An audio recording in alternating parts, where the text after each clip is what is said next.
Oh, but It's very similar. It's just so you'll... Kind of, very similar. NQT Siobhan Croker's biggest challenge is to effectively manage student energy levels. She wants enough energy to make the lessons enjoyable, but not so much that things get out of control. Thank you, Russ. Russ, can you put the drink away there, please? Thank you. It's an afternoon class. You've got kids coming in with quite high energy. Yeah. And you want to maintain some energy because you want to get them doing some stuff. Do you have a kind of standard set of rules or expectations about what happens in workshop? In the drama room, I've got 3 main rules. When they come into the classroom, they have to sit down in the seating plan order and put their bags underneath their chairs. My second golden rule, I always call it my golden rule, is when I have my hand in the air, they have to stop what they're doing and put their hand in the air as well and look at me.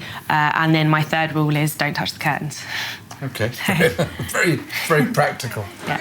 Number 4 here, Amrit, Hefsa, Shannon, Rishi, Daria. Chop, busy. Well done, guys. You're being very mature about the teams. I'm very impressed. This class is quite interesting because we've been on a bit of a journey since the beginning, because it was at the beginning their energy levels they weren't meeting, we weren't using it effectively. But after a couple of weeks, I got to know what they liked. I realised that actually they really like to compete against each other, so I use a lot of competition. Excellent, thank you, well done. All right, what I'm going to do is I'm going to give you a scenario. First scenario. A funeral for a teenager who has died from a stab wound. 30 seconds.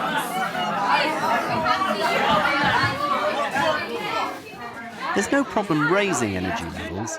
The difficulty lies in bringing them back down again. 10, 9,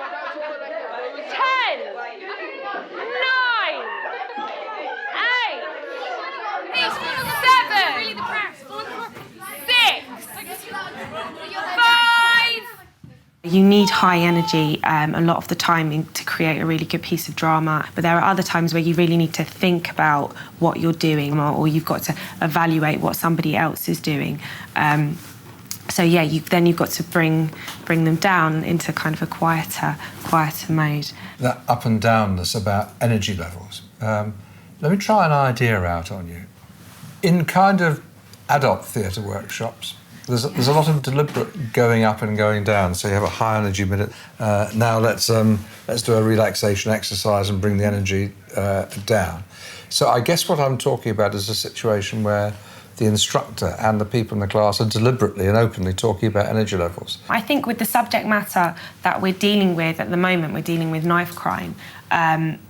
If you then look at real life scenarios, that immediately draws them into a more kind of thinking, internal, kind of a quieter mode.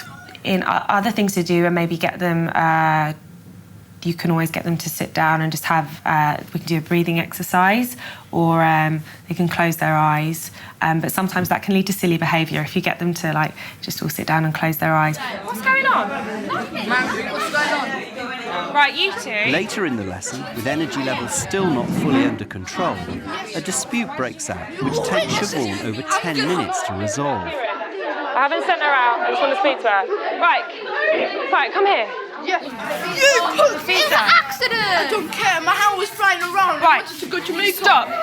What happened? I'm wondering something along the lines of, in a drama lesson, if there's a dispute, I'll always listen to what people have to say. Yeah. But I'm not going to listen to you more than 60 seconds because I have to pay attention to the class. That makes sense. If I think people need to discuss matters with each other, I'll always arrange an end-of-the-day meeting. I will want people to make good decisions. I will sometimes put you in other groups, or I'll ask you to sit out, or I may ask you to sit outside the door. And it's a bad idea to argue with me then, because the group is more important than you are. Yeah. So arguing the way I resolve it is just going to land you in detention. Yeah. End of. Yeah. That's who I am, and that's what my regulations are. Could you imagine describing that to students? I think that could be something I would definitely try. Approach your new group. Later that day, Siobhan tries it out. Okay. If there are any instances of when you maybe are not getting along with another person, okay, I will give you 1 minute to explain to me why it is not working out. My decision after that minute is final. It's reminded me really strongly of is that thing about teaching what you want when the going is good. So you get a minute from me and after that, end of. I also felt like I was in a stronger position, that I had a plan of action. If it did come to that, I knew that I was going to be able to deal with it quite quickly. And of course there will be times when they throw up problems that are going to take more time to solve. But having a general rule, for most of what happens in this room, it's 1 minute and that's it. That gives you the ground to stand on.